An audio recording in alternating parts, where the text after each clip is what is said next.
a palavra de Deus. Salmo 27, eu já li ele na abertura e nós vamos ler alguns versículos agora, para que nós possamos meditar nele.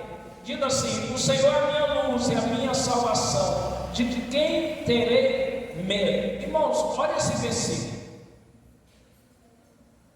Olha como que o salmo começa: o Senhor é a minha luz e a minha salvação, de quem terei medo? O que o salmista está fazendo? Esse é o salmo de Davi. O que ele está fazendo? Uma comparação. O que ele está fazendo aqui é comparar Deus com o inimigo dele. É comparar Deus com todos os obstáculos que ele enfrentou já na vida e venceu, com obstáculos que ele esteja enfrentando e até com aqueles que ele ainda enfrentará. Porque a expressão aqui está no futuro, não é isso, Esther? De quem terei medo, terei, está no futuro. Ele já não teve medo até agora, vai continuar não tendo medo futuramente. Sabe por quê? O Senhor é a minha luz e a minha salvação. Eu e você precisamos crer que o Senhor é a minha luz, é a sua luz, é a minha salvação e é a sua salvação. Quem está entendendo, diga amém. Quando nós cremos nisso e olhamos firmemente para o autor e consumador da fé, então os nossos problemas são reduzidos a nada. Seu problema pode ser grande comparado a você. O seu impossível pode ser impossível comparado a você, mas nunca comparado a Deus. Seu problema nunca será grande comparado a Deus. Nunca será impossível se compararmos ao Senhor. O salmista continua dizendo: o Senhor é a fortaleza da minha vida, a quem temerei? Quem é a força da sua vida? De onde você tira a força? Quem é a sua fonte de força? Ou você luta com a sua própria condição? Porque se você luta com a sua própria condição, você é fraco e vão te vencer. Você pode vencer uma batalhazinha hoje, você vence hoje, amanhã, mas vão te vencer futuramente, porque você está lutando com a sua própria força. Davi já dizia assim para o gigante: eu vou contra ti em nome do Senhor. Gigante, não é com a minha força, é em nome do Senhor que eu vou contra ti. Quem é a sua força? Quem é a sua fonte de força? Versículo 3, versículo 2 diz assim: quando malfeitores me sobrevêm para me destruir, meus opressores e inimigos, eles é que tropeçam e caem. Olha esse salmo. Quando os malfeitores me sobrevêm para me destruir, ou seja, se levantam contra mim, meus opressores, meus inimigos querem destruir minha vida, querem me ver morto, eles é que tropeçam e caem. Por quê? Porque eu sou bom? Não. Porque eu sou forte? Não. Porque a minha fortaleza é o Senhor. A minha força é o Senhor. É o Senhor que me guarda. É o Senhor que é a minha luz. É o Senhor que é a minha salvação. E não há outro. Quando nós vivemos essa fé, nenhum mal chegará à sua terra. Porque tudo que se possa levantar contra você é menor do que Deus. É menor do que Deus. Nada, nenhum problema que você esteja enfrentando, por maior que ele seja aos seus olhos, ele não é maior do que o Senhor. Versículo 3 diz assim: ainda que um exército se acampe contra mim, não se atemorizará o meu coração. E se estourar contra a minha guerra, ainda assim terei confiança. Quem está falando isso é Davi. Davi viu todo o exército de Israel acovardado. Lá no dia que Golias desafiou eles, o exército filisteu acampado de um lado, o exército de Israel acampado do outro, e durante 40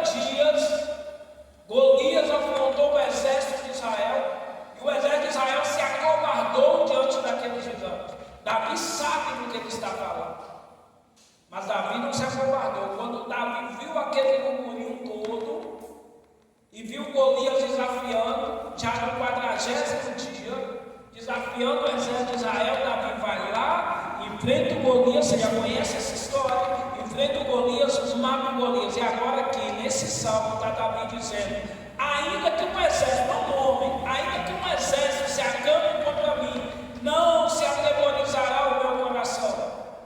Esse atemorizará é aquela coisa de terror, que te impede de viver, te impede de andar, te impede. Quando eu era menino, lá no interior, irmãos, tinha umas ruas muito escuras, e a gente tinha medo de assombração, lá no interior, não dava para passar de certas ruas, não. E aquilo no coração da gente disparado, é uma pessoa que tem medo, sofreu. Minha esposa não pode assistir filme perto dela, porque se ela vê sangue, ela sofreu, entra em desespero. A pessoa se aterroriza do inimigo, muitas vezes. Está cheio de crente assim, ó, com medo do inimigo, aterrorizado por ameaças que sofreu. E aqui eu lembro de Pedro e João, depois de cheios do Espírito Santo, começa a pregar sobre Jesus. As autoridades do Sinédrio vai lá, mão neles, prende eles. Só que não tem acusação contra eles, aí tem que soltar. Qual que é a ideia de vamos ameaçá-los? Ou eles param de falar nesse nome, nós vamos matar eles. Chama os dois, Pedro e João, coloca diante dele e fala o seguinte: ó, se você não parar de falar desse Jesus aí, nós vamos matar vocês. Pedro olhou e deu a seguinte resposta: julga vocês mesmos. Em outras palavras, analisem aí o fato. É melhor obedecer a Deus do que obedecer aos homens. Não vamos obedecer a Deus. Ah, mas a ameaça, paciência. Nós vamos obedecer a Deus. A pessoa cheia do Espírito Santo, o diabo não consegue aterrorizar o coração dela. Quem está entendendo, diga amém. A pessoa cheia do Espírito Santo, ainda que tudo esteja contra ela, ela não entra nesse âmbito de terror, de medo da ameaça do diabo. Nós fomos lá na minha terra, e lá também que eu ouvi a história, que nós fomos ameaçados por uma pessoa de outra religião, que a gente fazia culto na rua, pegava caixa de sonho, as caixas grandes. As caixas de sonho são pequenas, antigamente eram as caixonas grandes, e coloca no carrinho de mão, e sobe o morro, desce o morro, e vai lá no céu para fazer culto na rua. Recebemos um recado da pessoa: para de fazer isso, que nós vamos fazer um trabalho para matar vocês. Pensa quem parou? A gente fez mais. Pouco tempo depois, nós dentro da casa da mulher, orando por ela, que ela pediu. Ela pediu. E a gente olhava assim, tinha as imagens lá. Sirva a Deus, você é cheio do Espírito Santo ou não é? Sirva a Deus, você tem medo de quê? Sua vida não está na mão de Deus? Ainda que um exército se acampe contra mim, não se atemorizará o meu coração, e se estourar contra a minha guerra, ainda assim terei confiança. Se o inimigo só ameaçar, meu coração não vai ficar desesperado. E se estourar a guerra, se a gente for para a guerra mesmo, ainda assim eu terei confiança. Confiança em quem? No meu Deus, no Deus vivo. Tem mais coisa aí, ó. 4, olha esse texto. Uma coisa eu peço ao Senhor e a buscarei, que eu possa morar na casa do Senhor todos os dias da minha vida, para contemplar a beleza do Senhor. Ai, irmãos, olha isso aqui, que coisa maravilhosa. Muitas vezes uma pessoa, ela vai na igreja, ela é até religiosa, mas ela vai com segundas intenções. Ela quer uma resposta, que nada contra isso. Irmãos, se Deus abriu a brecha, vamos dizer assim, para dizer para você: ó, se você me pedir, eu vou te dar, tem que pedir mesmo. É como um pai que fala para o filho assim: ó, no seu aniversário eu te dou um presente. Ele abriu a brecha para o filho pedir. Não adianta chegar no dia do aniversário e não vou te dar nada, não. Não. Ele que deu. Deus, ele nos permitiu pedir. Agora, tem algo muito mais maravilhoso do que a bênção. Que isso, irmão? Como você pode dizer que tem algo mais maravilhoso do que a cabeça? Tem algo muito mais precioso do que uma resposta de oração de Deus? Muito mais. Tem algo muito mais precioso do que ver Deus agindo a seu favor e você foi humilhado e Deus te exaltou aos olhos de quem te humilhou. Tem algo muito mais precioso? Tem algo muito mais lindo na caminhada cristã? E tudo isso é muito bom. Ver Deus te honrando, ver Deus te prosperando, é a coisa mais maravilhosa do mundo, irmão. Ver quem te humilhou, tem que aplaudir, glória a Deus. Minha vitória hoje tem sabor de mel. Aleluia! Nada quebrado, nada faltando, nada fora do lugar. Oh glória! Mas tem algo muito mais precioso que é isso que os crentes estão esquecendo. Que somente o adorador sabe. Quem é adorador, diga amém. Você é adorador, então você sabe. Tem algo muito mais precioso, que é aquela hora que seja lá no seu quarto, seja lá na sua sala, dentro do carro sozinho, dentro do busão, seja onde for, que você começa a adorar o Senhor e você percebe que Ele está lá com você. Nada se compara a isso.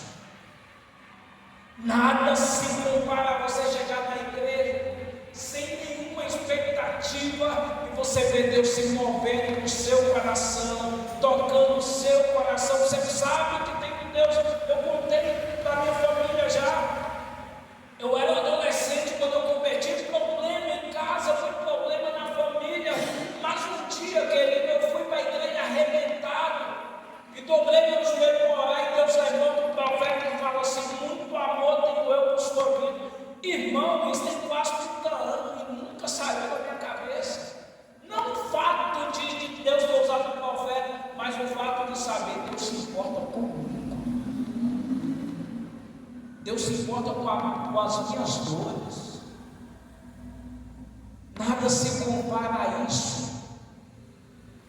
Nada se compara. Quando eu analiso minha vida, são quase 30 anos de caminhada com Cristo. Quando eu analiso minha vida, eu percebo as lutas que enfrentei, mas até aqui nos ajudou o Senhor. É porque Deus se importa. E nessa caminhada, irmão, nunca fui rico. Eu sou rico.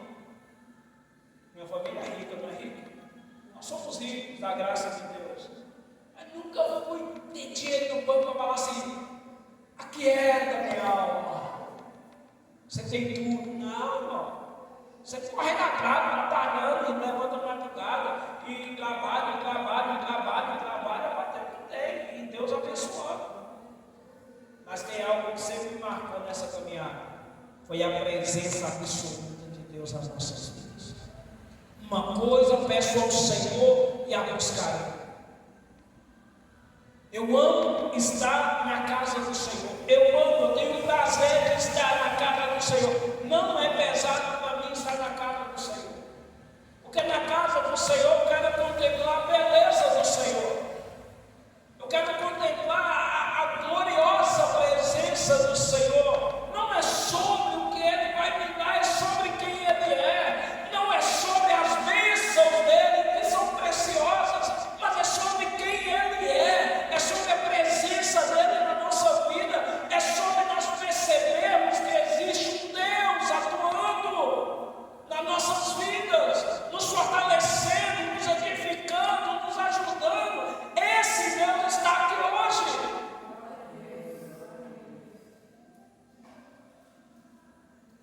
Continua dizendo aí: pois no dia da adversidade Ele me contará no seu pavilhão. O que é seu pavilhão? Era uma área do templo.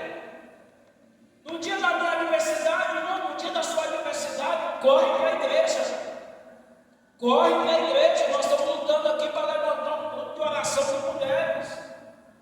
As irmãs dos coques, não sei se é dos coques, mas nós estamos orando aqui para levantar um grupo de mulheres que estão na igreja, constantemente orando, buscando a presença de Deus. Está enfrentando luta, corre para a igreja. No recôndito do teu tabernáculo me acolherá. Ai de mim se eu não tivesse corrido para a igreja. Ai de mim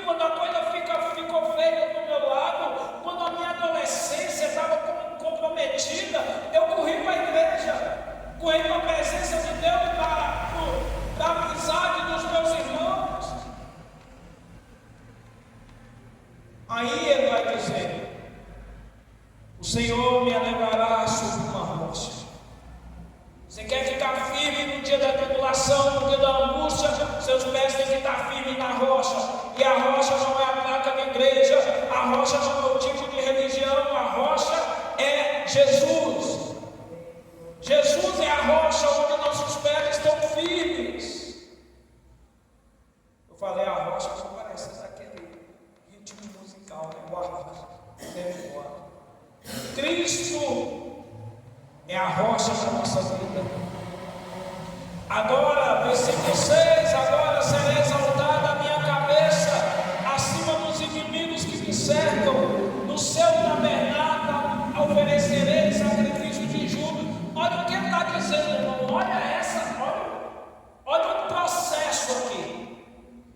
Na adversidade, corre para o tabernáculo.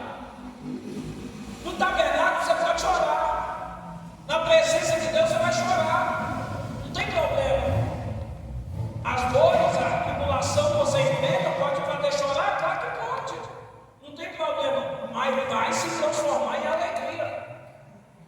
No mesmo tabernáculo que ele se escondeu das adversidades, é o mesmo que ele vai oferecer sacrifício de júbilo, sacrifício de alegria, onde ele vai dizer, onde ele vai cantar a vitória dele. Cantarei, salmodiarei ao Senhor. Talvez o problema do lado de fora não foi resolvido, mas eu encontrei a presença de Deus, é o suficiente. Talvez se eu vou voltar para minha casa e a luta vai estar lá, talvez não foi resolvida hoje, mas eu encontrei a presença de Deus, amém? Eu encontrei a presença de Deus e ela é suficiente. A questão não é se você vai voltar para casa e vai estar tudo resolvido, a questão é se ao voltar para casa, o Senhor estará com você. Ao voltar para casa, a presença do Senhor terá inundado o seu coração, e isso é mais do que suficiente. Eu já fui para a igreja cheio de problema, e voltei, o problema estava lá, mas eu já não era o mesmo. Eu recebi de Deus a palavra, eu recebi a presença, eu já não era o mesmo. O meu problema, que ao sair era tão grande, quando eu volto, ele já não é tão grande assim. Porque o Deus que eu encontrei é muito maior do que ele. É muito maior do que o meu problema. É muito maior do que todo e qualquer inimigo que eu esteja enfrentando. Ouve, Senhor, versículo 7, ouve, Senhor, a minha voz, eu clamo, compadece-te de mim, responde-me, ao meu coração me ocorre. Buscai a minha presença. O salmista está dizendo, ouve, Senhor, a minha voz. E no coração dele ele está ouvindo a voz do Espírito Santo dizendo, buscai a minha presença. Muitas vezes nós estamos pedindo para o Senhor tanta coisa, e o Senhor está pedindo uma coisa: buscai a minha presença. Muitas vezes nós queremos do Senhor tanta coisa, Senhor, me dá isso, me dá aquilo, me dá isso, me dá aquilo, me dá isso, me dá aquilo. Senhor, eu preciso disso, eu preciso daquilo. Senhor, Senhor, Senhor, faça isso, Senhor, faça aquilo. E o Senhor está dizendo, para! Eu só quero uma coisa de você: buscai a minha presença. Aí o salmista dá uma resposta a isso. Ele diz o seguinte: ocorreu no meu coração, buscai a minha presença. E ele responde a isso. Ele responde a essa ordem de Deus. Ele diz: buscarei, pois, Senhor, a tua presença. É a tua presença que eu vou buscar. O salmista está dizendo, o meu coração ocorreu, buscar a minha presença. E ele está dizendo, eu vou responder a esse convite. Eu vou responder a essa ordem, ou esse pedido que seja. Eu vou dizer, buscarei, pois, Senhor, a tua presença. Qual resposta você tem dado para o Senhor? Ou muitas vezes nós sequer paramos para ouvir. O salmista está dizendo que ele ouviu uma voz trovejante, que baixou um anjo, que desceu um anjo, baixo, que desceu um anjo para falar com ele. O salmista está dizendo isso não. O salmista está dizendo assim: ocorre ao meu coração, me ocorre. Ele está dizendo assim: olha, eu senti algo no meu coração. Eu senti um direcionamento no meu coração. E ele está respondendo a isso. Então ele diz: eu buscarei a tua presença. Continuando, versículo 9: não me esconda, Senhor, a tua face, não rejeites com ira o teu servo. Tu és o meu auxílio, não me recuses, nem me desampares. Ó Deus da minha salvação. Agora olha esse outro versículo, versículo 10: porque se meu pai e minha mãe me desampararem, o Senhor me acolherá. Deus não vai te abandonar, irmão, porque a coisa ficou difícil. Deus não vai te abandonar porque você está enfrentando luta, não, muito pelo contrário, Ele vai te acolher. Sabe o que é acolher? Acolher alguém que está desabrigado, desalojado, sem rumo, sem direção, e Deus vem e fala assim: vem cá, você vai ficar comigo, eu vou te ajudar, eu vou te acolher, você vai comer no que eu como, eu vou te aquecer. Isso é acolher.